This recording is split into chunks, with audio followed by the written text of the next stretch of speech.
Welcome to Motorbike Auctioneers, the motorbike trade auction.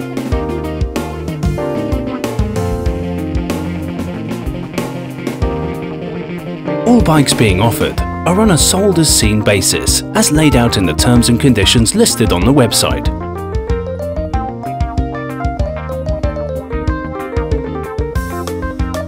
The majority of the motorbikes will be physically at either one of our locations and are available to view from 24 hours before the auction start.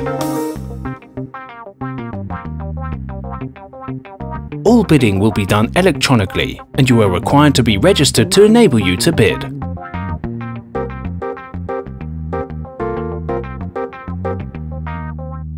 The photograph should only be used as a reference to highlight the general condition of the motorbike.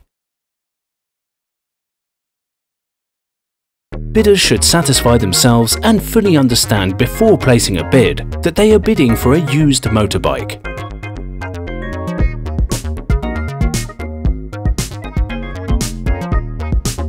None of the photographs or illustrations of motorbikes available should be relied upon to give an accurate or full depiction of the state or condition of the motorbikes. On the successful purchase of a motorbike, payment is required within 48 hours of the auction close. Delivery for any successful auction will be charged £99 within 100 miles of each location and £199 for anywhere UK mainland up to 200 miles. If you are unsure about any of the stated terms and conditions, either refer to the FAQ page or call one of our centres and our staff will be happy to help. Follow us on Facebook, Twitter and Google+. And if you enjoyed the video, please press the thumbs up button below.